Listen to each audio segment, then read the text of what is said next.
Well, Child's Play 3 is definitely a movie that exists. If you've seen the first two, you pretty much know exactly what's going to happen. Chucky comes back to life. No one believes Andy when he says Chucky's alive. He tries to transfer his soul into a human body, kills some people, but of course dies in the end. Even saying it out loud, it just feels so generic, and when it does attempt to shake up from the usual formula, it really isn't that new or interesting at all. Instead of being set in the city or suburbs, it's set at a military school. Instead of trying to transfer his soul into Andy, he tries to go after a new kid. Let's just start with the positives. The movie is relatively short. All the Chucky movies are sub 90 minutes, and that's always a plus in my book. The opening 10 minutes are actually kind of fun, with Chucky being resurrected and killing the CEO of the toy company, which, nice bit of continuity. It's actually the same CEO who was in the second movie. What do you want me to do with the doll? Stick it up your ass.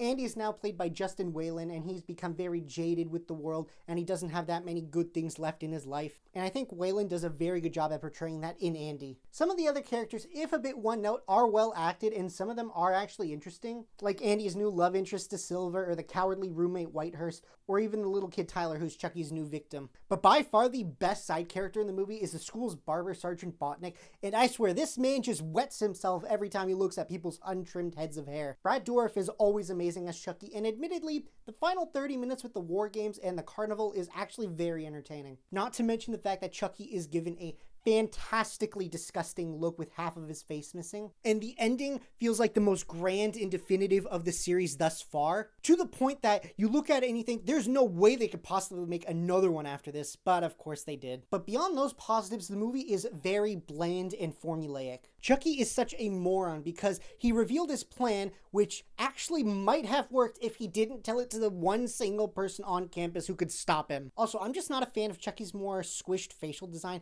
It just doesn't look right to me. The entire middle portion of the movie is just 40 minutes of Andy doing nothing. Chucky kills someone. Andy tries to convince people Chucky's alive. Then Andy does nothing. Then Chucky kills someone and he tries to convince people Chucky's alive, and etc, etc, etc. Like, we know they'll believe him by the end because this happens every single time, so can we just please get on with it? Also, big missed opportunity not having the vat in the beginning make multiple Chuckies instead of just one. But I know it was 1991, so it wouldn't really have been possible to accomplish, also with the limited budget, and the significantly shortened gap of time to produce the movie from the second one. Child's Play 3 definitely is on the lower end of the Chucky movies, but it is still watchable, and it is kind of made up for with an implausible but very entertaining climax. 5 out of 10.